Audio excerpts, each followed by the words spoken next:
杨开，你入门3年，147场挑战无一获胜，此次以命相搏，境界却毫无提升，你图什么？乱柿子，随便你。Hai hai hai, selamat datang kembali di channel Min Donghua. Di video kali ini kita akan melanjutkan cerita Donghua Martial Peak. Ayo nggak pakai lama-lama lagi, langsung aja ke ceritanya. Cekidot.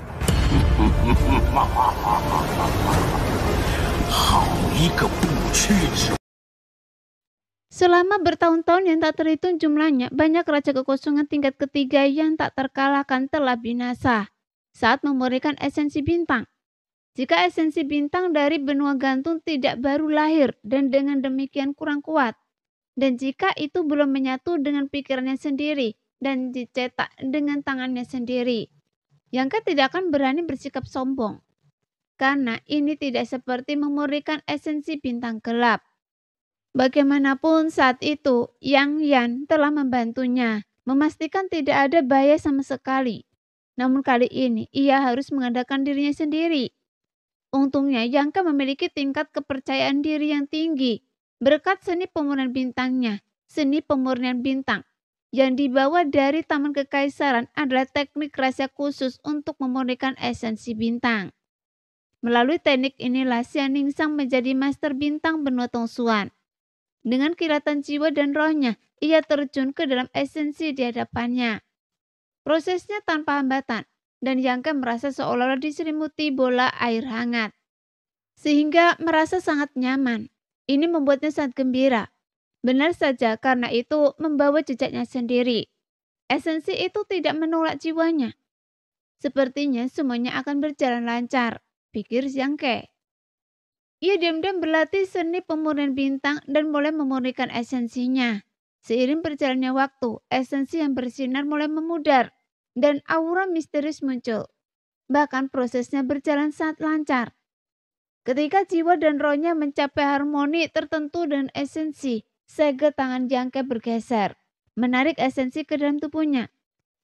Setelah ia menyerap esensi ini, ia akan menyelesaikan pemurnian dan menjadi master bintang benua ini.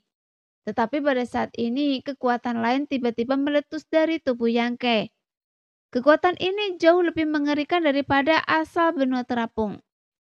Terganggu oleh kekuatan ini, asal benua terapung yang sebelumnya jinak tiba-tiba menjadi kacau. Tak lagi mampu dikendalikan oleh Yangke. Tidak, teriak Yangke. Tiba-tiba membuka matanya, ia menggeser segel tangannya dan sesaat kemudian rohnya kembali ke tubuhnya. Dan Yangke memuntahkan seteguk darah. Paru-parunya gemetar, wajahnya sepucat portas. Dia menarik nafas dalam-dalam beberapa kali sebelum akhirnya menenangkan energi suci. Ki dan darah yang melonjak di dalam dirinya. Menatap asal di hadapannya, Yangke berkening. Bagaimana ini bisa terjadi? Penyempurnaan esensi benua gantung berjalan mulus di tahap awal. Dan sepertinya yang perlu ia lakukan hanyalah menyalurkan esensi itu ke dalam dirinya sendiri. Namun, ia tak mengantisipasi langkah terakhir ini dan usahanya akhirnya gagal. Wajah Yangke menggelap saat ia mengingat momen sebelumnya, alisnya berkerut. Mungkinkah kedua esensi ini tidak bisa hidup berdampingan dalam diri saya? Saat itu, ia jelas merasakan esensi bintang gelap meletus dari dalam dirinya. Seperti burung yang mempertahankan sarangnya, memaksa esensi benua tergantung kembali. Inilah serangan balik yang telah dilukai Yangke. Kekuatan asli memengaruhi hukum langit dan bumi. Setiap dunia, setiap dharma hanya dapat memuat satu hukum. Satu bintang kultivasi saja hanya dapat memiliki satu hukum langit dan bumi, apalagi tubuh manusia. Saya telah menyempurnakan esensi bintang gelap dan terhubung erat dengan hukumnya. Saya khawatir akan sulit untuk mengakomodasi hukum lain dan asal-usul lain. Ya, pasti begitu. Pikiran Yangke berkecamuk dan dalam waktu singkat ia memahami akar dari semua ini. Meskipun itu hanya spekulasinya sendiri, ia yakin itu akurat.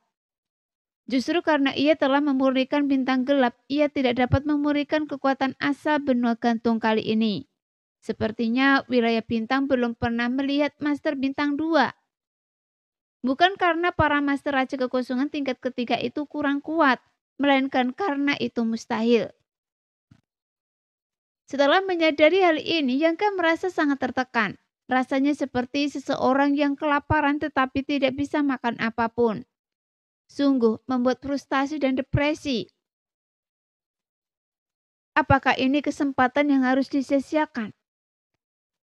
Belum lagi esensi bintang benua Tongsuan baru saja muncul. Esensi itu sangat mudah dimurnikan. Esensi itu sudah tercetak dengan jejak jiwanya sendiri dan ia sepenuhnya memenuhi persyaratan untuk memurnikannya. Kesempatan seperti ini sungguh langka. Yangka tidak mau melepaskan kekuatan esensi di hadapannya. Namun tubuhnya tidak dapat lagi menampung esensi lain, membuatnya tak berdaya. Yangka duduk di sana, menyembuhkan luka-lukanya sambil memeras otak mencari cara untuk mencapai yang terbaik dari kedua dunia. Ia merenung cukup lama tetapi tak menemukan solusi yang tepat. Dengan cemas, ia menggaruk kepalanya, kemudian seolah teringat sesuatu. Matanya yang cemas dan muda tersinggung perlahan menjadi jernih dan cerah. Setelah berpikir sejenak, ia tak bisa menahan tawa. Bodoh, saya benar-benar bodoh. Bagaimana mungkin saya tidak memikirkan ini? Yangka menepuk kepalanya, ia sekuat orang gila. Sesaat kemudian ia melambaikan tangannya dan boneka batu serta burung api muncul di hadapannya secara bersamaan. Tuan, apa perintah Anda? Liu Yan muncul, ia bertanya seperti biasa. Kalian berdua, lihat benda di depan kalian ini. Siapa yang bisa melahapnya? Siapapun yang bisa melahapnya akan mendapatkannya. Jika keduanya bisa, saya akan membelahnya menjadi dua. Kata Yangka dengan tenang, menunjuk ke esensi bintang di hadapannya. Boneka batu dan burung api selalu menjadi asistennya yang paling kuat. Keduanya sekarang memiliki kekuatan yang luar biasa untuk menantang alam Raja Kekosongan sendirian.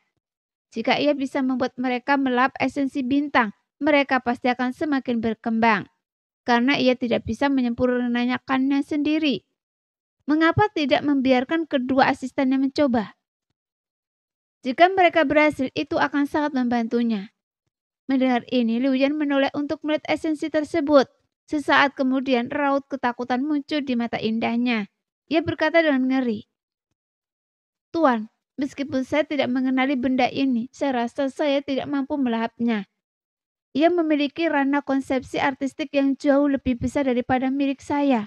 Jika saya melahapnya dengan gegabah, saya akan dihancurkan olehnya. Itulah hukumnya. Yangke mengangguk dan menjelaskan. Sebagai seorang roh, pengalaman Liu Yan terbatas dan ia tidak bisa mengenali esensi bintang. Namun ia memiliki nalurinya sendiri. Seperti binatang buas mengetahui apa yang berbahaya dan apa yang tidak. Esensi di hadapannya memberi Liu Yan rasa bahaya yang luar biasa. Bagaimanapun kekuatan hukum itu tak terduga. Jadi bagaimana mungkin Liu Yan berani melahapnya tanpa kendali? Bukan hanya Liu Yan, bahkan Xiao Xiao yang biasanya naif pun menatap tajam esensi di hadapannya. Matanya terpaku, namun ia tak bergerak. Jika Yangke membiarkannya melahap sesuatu sebelumnya, ia pasti akan dengan bersemangat menerkam dan menelannya bulat-bulat. Dengan kemampuan bawaan dan kekuatan magisnya, ia tak perlu khawatir akan gangguan pencernaan. Sekarang ia goyah. Tak diragukan lagi merasakan ancaman dari esensi bintang. Adapun terakhir kali ia mampu melahap esensi bintang pertambangan, itu karena bintang itu telah mati. Esensinya hancur, hanya menyisakan jejak yang tak mengancamnya. Hal ini memungkinkannya untuk berhasil. Namun sekarang, esensi benua gantung masih utuh. Meskipun baru terbentuk, ia berada di luar jangkauan Xiao. Melihat keadaan mereka, Yangke langsung tahu mereka tak berdaya. Jadi dia berkata, kalau begitu, kalian boleh kembali. Dengan lambaian tangannya, ia menangkap kembali Xiao dan Liu Yan. Boneka batu emas lainnya muncul kembali di hadapan Yangke. Dan itu adalah boneka batu Dharma. Xiu Xiu dan Liu Yan tak berdaya mengambil esensi itu, tetapi Yang Ke tidak cemas, karena ia masih memiliki Dharma. Alasan dia memanggil Xiu Xiu dan Liu Yan terlebih dahulu adalah agar mereka dapat memanfaatkannya dan membantu mereka tumbuh lebih cepat. Karena mereka tak berdaya, sudah waktunya tubuh Dharmanya mengambil alihnya. Jika tubuhnya sendiri tak mampu menampung 2 esensi bintang, maka menggunakan tubuh lain tak masalah. Lebih lanjut, Dharma tersebut berisi pecahan jiwanya sendiri yang mirip dengan dirinya lain, yang mungkin akan selaras sempurna dengan jejak di dalam asal. Sambil melepaskan pecahan jiwa dan menuangkannya ke dalam tubuh Dharma, mata Dharma yang sebelumnya sayu tiba-tiba berbinar. Kemudian Yang Ke mengendalikan Dharma, duduk di hadapan esensi asal dan mengulangi gerakan sebelumnya. Melepaskan teknik pemurnian bintang. Waktu terus berjalan dan ekspresi tubuh Yang Ke menjadi sangat serius. Meskipun ia merasa yakin idenya benar, ia ragu untuk terlalu yakin sebelum hasilnya diketahui. Jika bahkan Dharma pun tidak dapat memurnikan esensi bintang, ia terpaksa mengorbankan manfaat yang dijanjikan. Ia kemudian akan meminta teman dan keluarganya untuk mencoba memurnikannya, untuk melihat apakah mereka punya kesempatan. Namun itu harus menunggu sampai mereka menjadi lebih kuat, setidaknya mencapai alam raja kekosongan. Siapa yang tahu berapa lama waktu yang dibutuhkan. Pada suatu saat, Yang Ke yang telah mengamati dengan seksama pergerakan Dharma dan esensi bintang, dia mengangkat alisnya. Raut kegembiraan terpancar di wajahnya dan ia tak dapat menahan tawa. Pada saat ini, gugusan esensi bintang dadapannya ditarik ke dalam tubuh Dharma dengan kecepatan lambat dan halus, tanpa sedikit pun tanda penolakan. Berhasil! Tebakan Yang Ke memang benar. Alasan tubuh aslinya tidak dapat memurnikannya adalah karena 2 esensi tidak dapat hidup berdampingan dalam tubuh yang sama. Dengan tubuh baru, masalah ini terpecahkan. Lagi pula, tubuh Dharma sepertinya diri yang lain. Jika tubuh Dharma menjadi master bintang benua gantung, maka ia akan menjadi master bintang benua gantung. Meskipun mungkin tampak agak oportunis, dengan cara ini dia tetap akan menjadi penguasa 2 bintang. Kalau ini sampai terbongkar, saya khawatir akan menimbulkan kehebohan di seluruh wilayah bintang. Yang Ke bersemangat tinggi, menahan nafas dan berkonsentrasi, tak berani lengah. Ia mengamati pergerakan Dharma dengan seksama. Semuanya berjalan lancar. Setelah kekuatan asal sepenuhnya meresap ke dalam tubuh Dharma, pekerjaan akan selesai. Namun agak lambat, sehingga Yang Ke sangat tidak puas. Menurut perikirannya, tubuh Dharma akan membutuhkan setidaknya 1 atau 2 bulan untuk menyempurnakan kekuatan asal sepenuhnya. Saat itu ketika ia menjadi penguasa bintang ke-8, itu hanya sekejap mata. Namun Yang Yanlah yang langsung mengirimkan kekuatan asal bintang ke-8 kepadanya. Jadi keduanya tak tertandingi. Lupakan saja, ayo kita mulai menyempurnakan ramuannya. Menunggu di sana tanpa melakukan apapun, Yang Ke berdiri, membentuk segel dengan 1 tangan, dan kekuatan spesial melonjak dari tubuhnya. Langsung menghilang dari tempatnya. Tubuh Dharma sekarang tidak lagi membutuhkan perhatian, itu hanya masalah waktu. Ia tidak ingin menunggu lebih lama lagi. Ia bisa menggunakan waktu untuk menyempurnakan beberapa ramuan. Lagi pula kultivasinya sekarang telah mencapai puncak alam kembali kekosongan. Dan ia merasakan peluang untuk menerobos di tanah hilang. Namun situasinya berbahaya dan tak terduga. Dan ia terpaksa menekannya. Karena benua gantung sangat aman dengan hukum langit dan bumi yang utuh, menjadikannya tempat yang sempurna untuk menerobos. Ia berniat menggunakan alkimia untuk memicu energi terobosannya. Kali ini, di tanah hilang, ia telah memperoleh cukup banyak. Sesaat kemudian, Yang Ke tiba di suatu titik di benua gantung. Kemudian dia melepaskan indera ilahiynya, merasakan situasi sejenak. Lalu bergerak ke kiri. Dalam 10 tarikan nafas, kemudian Yang Ke muncul kembali. Lu Guizhen yang telah menunggu di sana terkejut. Melihat wajah Yang Ke, ia bergegas menghampiri, memegang cincin di kedua tangannya dengan senyum menyanjung di wajahnya. Ia berkata, "Anak muda, semuanya ada di dalam. Coba lihat dan lihat apakah Anda menyukainya." Setelah menyaksikan metode Yangke, Lu Guichen setaat kelinci. Tak lagi menyimpan pikiran pemberontak. Tapi Yangke acuh tak acuh. Ia memindahkan cincin itu ke arahnya, mengamatinya dengan indera spiritualnya. Alisnya terangkat dan ia menatap Lu Guichen dengan senyum tipis. "Anda telah menuai cukup banyak beberapa tahun akhir ini." Lu Guichen terkekeh datar. "Tidak ada yang bisa dilakukan di sini kecuali berlatih dan berkeliling." "Lalu Anda mengumpulkan semua harta langka yang Anda lihat?" "Anak muda, Anda bijak." "Bodoh." Keringetan di wajah Yangke berkelebat dan ia mengumpat. "Hah?" Lu Guichen mendongak dengan terkejut. "Bodoh sekali." Wajah Yangke memucat. "Anda sudah di alam pengembalian kekosongan. Apa Anda tidak sadar kalau mengumpulkan harta langka sembarangan tanpa metode pengawetan yang tepat akan mengurangi efektivitasnya? Lihat semua herba di dalam cincin ini. Beberapa sudah setengah habis. Bagaimana saya bisa menggunakannya?" "Anda sebodoh Bobby." Yangke hampir putus asa. Cincin itu berisi banyak bahan obat. Banyak di antaranya setingkat raja kekosongan. Tetapi karena pengawetan yang buruk, efektivitasnya menurun drastis, sehingga nilainya pun menurun drastis. Alkemis manapun pasti akan marah besar melihat ini.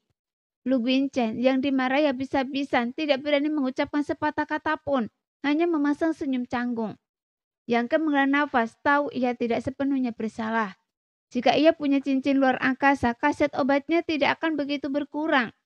Sayangnya, cincin luar angkasa semua orang telah direbut oleh leluhur hantu. Jadi leluhur hantu juga ikut bertanggung jawab atas hal ini. Meskipun beberapa bahan obat telah kehilangan khasiatnya, jumlahnya sangat signifikan, menjadikannya keuntungan yang tidak sedikit. "Anda tidak menyembunyikan apapun kan?" Yangke menyipitkan mata ke arah Lu Guichen. "Tidak, tidak." Lu Guichen membeku kaget. Sekarang ia berada di bawah tatapan Yangke. Bagaimana mungkin ia berani menantangnya? Ia bersumpah jika ia melakukannya, ia akan disambar petir. "Baiklah, Anda tidak perlu melakukan apapun di sini. Silakan pergi," kata Yangke, melambaikan tangannya dengan tidak sabar. Lu Guichen berdiri diam, menatap Yangke dan ragu. Seolah ingin mengatakan sesuatu tetapi ragu-ragu. "Ada lagi?" "Anak muda, asal-usul itu, Anda pikir Anda bisa menanyakan itu?" Wajah Yangke menggelap, matanya semakin dingin saat gelombang kekuatan spiritual tak terlihat melonjak keluar. Lu Guichen merasakan pukulan yang menghancurkan. Lautan kesadarannya langsung hancur. Sakit kepala yang hebat merobek kepalanya dan ia terhuyung mundur, wajahnya pucat. Serangan ini membuat Lu Guichen ketakutan, yang langsung menyadari kecurigaannya sebelumnya benar. Jika Yangke benar-benar ingin membunuhnya, itu seperti membunuh ayam atau anjing. Jadi dia membendongak, tetapi tidak ada tanda-tanda Yangke, karena dia sudah lama pergi. Dengan senyum asam, Lu Guichen segera duduk bersila, menggerakkan teknik kultivasinya dan memanfaatkan esensi suci untuk menyembuhkan luka-lukanya. Kemudian Yangke muncul di suatu tempat di benua gantung, di tengah pemandangan yang indah. "Pemandangan yang indah, inilah dia," gumamnya dalam hati. Lalu melepaskan beberapa monster darah, membuat mereka berjaga-jaga. Meskipun Lu Guichen adalah satu-satunya orang luar di benua gantung, Yangke yakin ia tidak akan berani mengganggunya. Namun selalu ada kemungkinan keadaan darurat. Dengan beberapa monster darah yang berjaga-jaga, Yangke bisa tenang. Segera ia memanggil kuali kekosongan ungu, kuali alkimia yang ia gunakan untuk alkimia, dan mencari ramuan obat di cincin spesialnya. "Elisir jenis apa yang harus saya buat?" Pikiran Yangke memindai cincin spesial tersebut. Tujuan utamanya dalam menyempurnakan elisir kali ini adalah untuk merangsang ki untuk terobosan. Jadi jenis elisir yang dimurnikannya tidak penting. Ia hanya perlu menggunakannya untuk membenamkan dirinya dalam alam semesta. Rumput matahari ungu, teratai 100 daun, bahkan buah hollow ada di sini. Semuanya ada di sini. Saya akan membuat pil pencerahan. Sempurna untuk diminum setelah terobosan untuk mengkonsolidasikan alam saya. Yangke segera mengambil keputusan. Dia fokus pada bahan-bahan untuk pil pencerahan. Dan karena ia sudah memiliki semuanya, jadi dia mengeluarkan berbagai bahan obat satu persatu dan meletakkannya di sampingnya. Kemudian Yangke mengulurkan tangan, membentuk formasi dan menunjuk ke arah kuali kekosongan ungu. Tiba-tiba api kesadaran spiritualnya langsung mengalir ke dalamnya, menyebabkan suhunya meningkat tajam. Saat Yangke dengan cermat menempatkan setiap bahan obat ke dalam kuali, api kesadaran spiritualnya berfluktuasi intensitasnya. Keahlian alkimia Yangke awalnya diwarisi dari rahasia sejati alkimia. Ia juga menerima bimbingan dari tetua Tiansang dari benua Tongsuan dan kemudian dari penjelasan sejati Do alkimia. Semua yang ia pelajari sungguh mutakhir. Dikombinasikannya dengan diskusi rutinnya dengan Xianningsang tentang alkimia. Ia memiliki pencapaian yang luar biasa dalam bidang tersebut. Kemudian, berbagai segel terus-menerus dilemparkan ke dalam kuali kekosongan ungu. Formasi spiritual muncul menghilang di dalamnya. Ekspresi Yangke benar-benar terfokus. Perlahan-lahan ia meninggalkan semua gangguan, mengabdikan dirinya sepenuhnya pada alkimia. Kemudian auranya mulai menyatu dengan alam semesta. Seolah-olah ia telah menjadi bagian darinya. Memurnikan obat adalah proses yang kompleks, bukan sekedar mengkondensasi cairan obat dan membiarkannya terinteraksi di dalam tungku. Dengan suhu yang tepat untuk digunakan, formasi spiritual yang tepat untuk diciptakan, dan formula alkimia yang tepat untuk diterapkan. Setiap langkah dikontrol dengan cermat. Satu kesalahan langkah, satu kesalahan perhitungan dapat mengakibatkan kegagalan pemurnian. Sekalipun pil obat yang berhasil dicapai, kualitasnya kemungkinan besar akan di bawah standar. Lagi pula, alkimia menuntut konsentrasi dan ketekunan yang tinggi. Yangke memiliki api kesadaran ilahi yang memberinya keunggulan luar biasa dalam alkimia. Oleh karena itu, waktu dan upaya yang ia curahkan untuk memurnikan pil jauh lebih sedikit daripada alkemis biasa. Terutama ketika dikombinasikan dengan khasiat pemulihan dari teratai dewa hangat 7 warna dan kekuatan spiritualnya yang dahsyat, ia dapat menggunakan api ilahinya dengan bebas. Waktu berlalu perlahan dan suara gemericik keluar dari kuali kekosongan ungu. Hasil dari berbagai cairan obat berharga yang terinteraksi satu sama lain mengalami transformasi ajaib. Aroma samar yang menyegarkan tercium dari kuali, pertanda bahwa ramuan tersebut mulai memadat. Namun ekspresi Yangke menjadi semakin serius. Dengan lambaian tangannya, seekor monster darah yang waspada di kejauhan berubah menjadi benang darah keemasan dan terbang kembali ke tangannya. Benang darah kemasan itu seperti gumpalan asap kemasan dan merah, menari-nari di ujung jari Yangke. Saat menari, benang darah keemasan itu perlahan berubah kembali menjadi cahaya kemasan, sementara warna merahnya menghilang, mengembun menjadi kabut merah. Dari kabut, terdengar raungan samar binatang buas, sesekali berubah wujud menjadi binatang iblis. Jangan main-main, menggunakan Anda untuk memurnikan obat adalah takdir terbaik Anda. Jadi diamlah, kata Yangke sambil terkekeh, mengulurkan tangan untuk meraih kabut merah. Namun kabut merah yang agak spiritual itu tampaknya merasakan ada yang tidak beres. Dan alih-alih tenang, ia malah semakin gelisah. Yangke mendengus dingin dan melemparkan kabut merah itu langsung ke tungku alkimia. Kemudian kalimat terakhir dalam penjelasan sejati alkimia menyatakan bahwa hanya pil yang mengandung roh yang dapat disebut pil spiritual. Yangke merenungkan hal ini cukup lama sebelum akhirnya memahami apa artinya. Pil obat tidak bisa menjadi spiritual tanpa alasan. Pil obat harus disimpan dalam waktu yang lama, di lingkungan yang kaya energi spiritual. Dan hanya setelah bertahun-tahun ketika waktu dan tempat yang tepat, roh pil dapat muncul. Karena Elisir tidak bisa menjadi spiritual tanpa alasan, maka menanamkannya dengan spiritualitas dapat dilakukan. Metode terbaik adalah menggunakan inti batin binatang iblis sebagai pemandu ramuan. Karena inti batin binatang iblis mengandung esensi binatang iblis itu sendiri, menjadikannya pemandu ramuan paling efektif. Meskipun Jangka tidak memiliki inti batin tingkat tinggi, ia memiliki binatang darah. Binatang ini juga bisa digunakan sebagai pemicu ramuan. Kali ini ia sedang menyempurnakan ramuan tingkat raja kekosongan, dan karena pemicu ramuan itu penting, Jangka hanya bisa mengadakan binatang darah. Meskipun ini akan mengurangi jumlah binatang darah yang dibutuhkan, tapi pentingnya pil pencerahan langsung terlihat jelas. Kabut darah dituangkan ke dalam kuali kekosongan ungu, dan seketika seolah-olah terjadi reaksi berantai besar-besaran di dalam kuali, mengeluarkan suara-suara yang mengguncang bumi. Masih mencoba melawan? Wajah Jangka menjadi gelap. Ia membentuk segel tangan, menekan kekuatan tersebut, seperti yang diharapkan dari roh binatang iblis tingkat 9.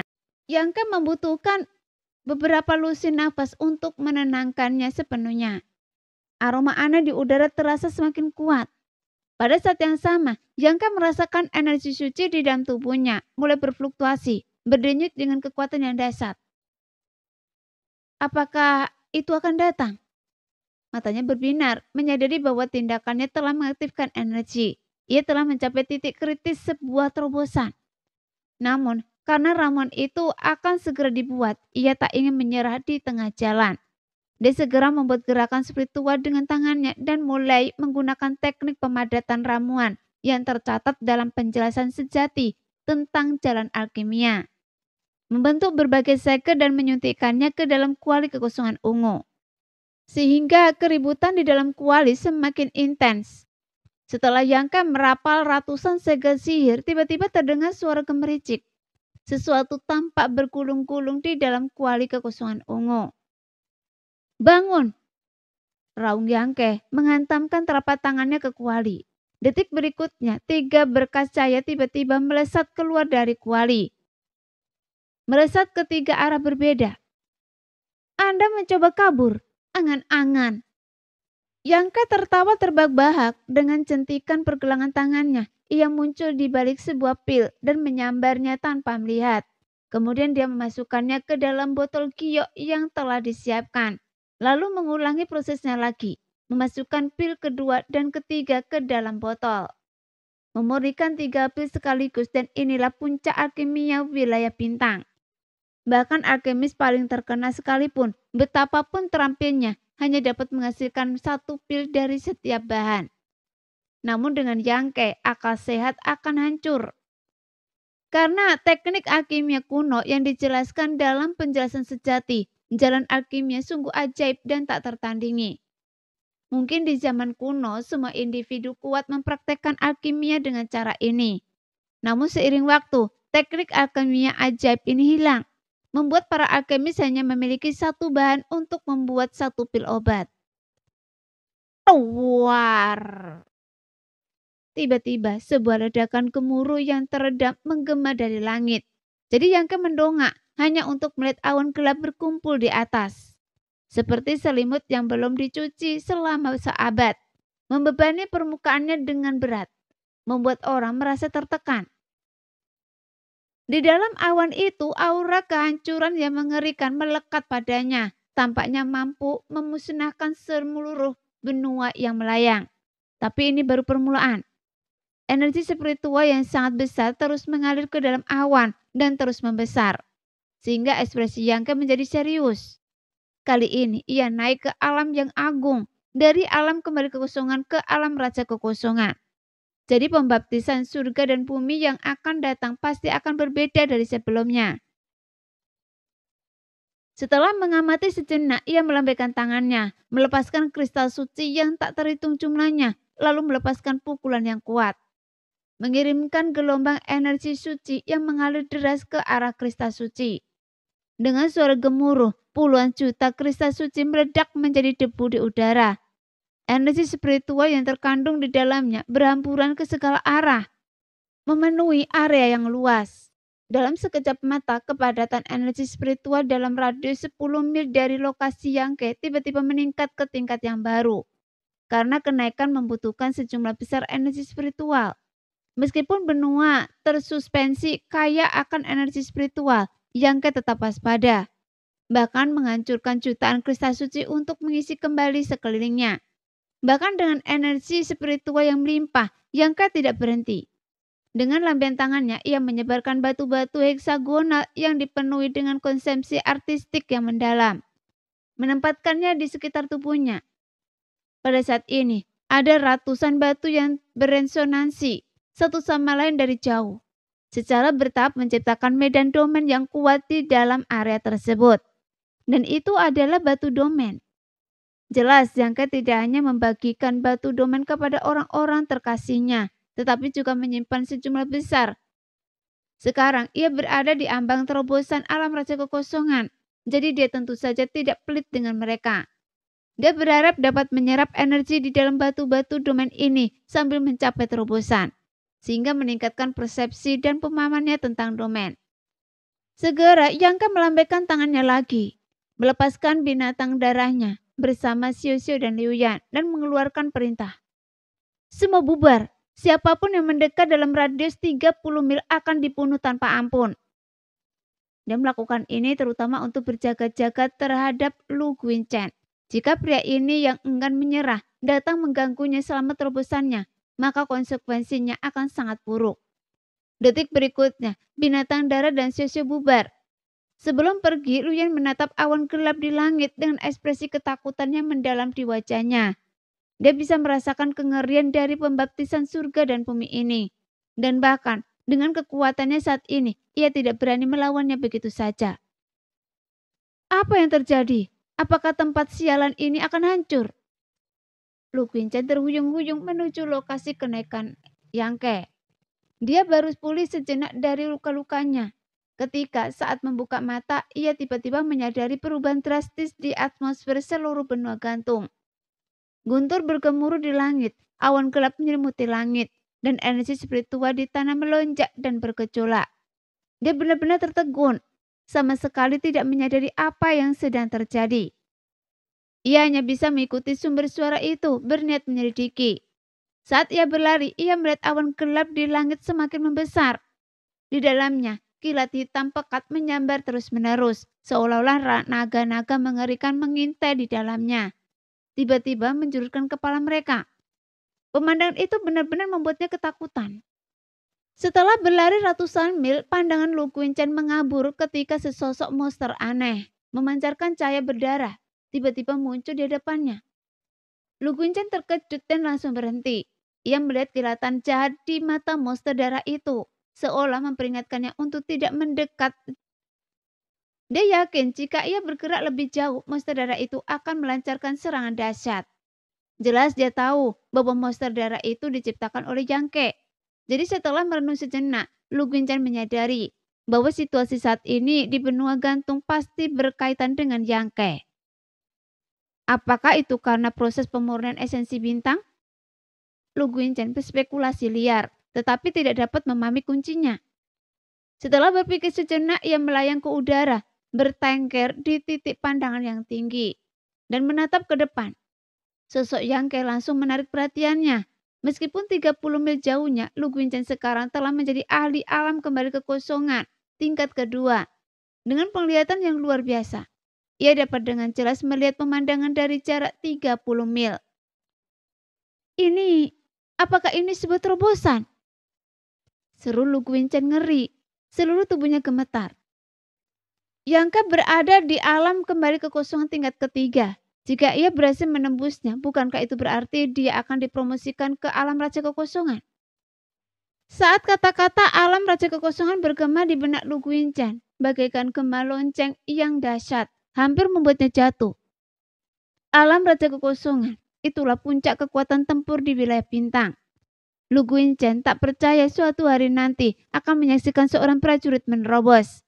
Ia menggigit lidahnya kuat-kuat, menahan rasa sakit, memastikan ia tidak sedang bermimpi atau berhalusinasi. Puluhan tahun yang lalu, para master alam Raja Kekosongan tampak begitu agung dan perkasa di matanya. Begitu tak terjangkau.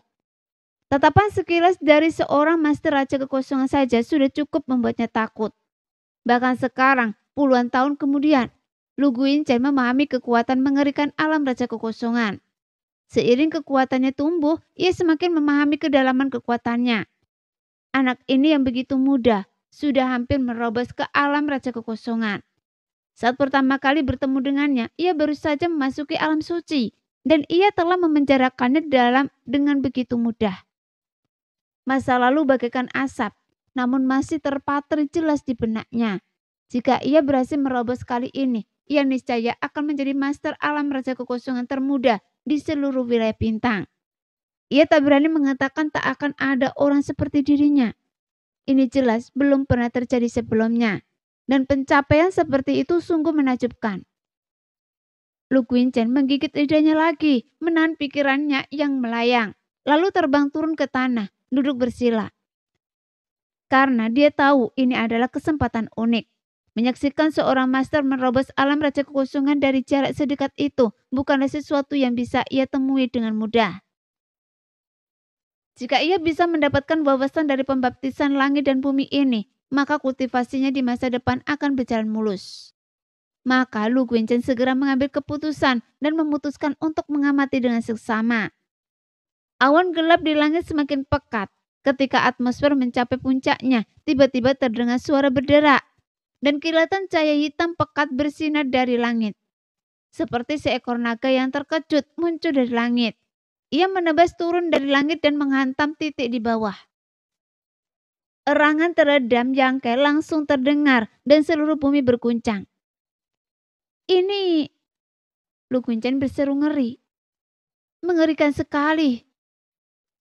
Pembaptisan langit dan bumi adalah ujian yang diberlakukan oleh hukum langit dan bumi atas kemajuan setiap prajurit ke alam yang lebih tinggi.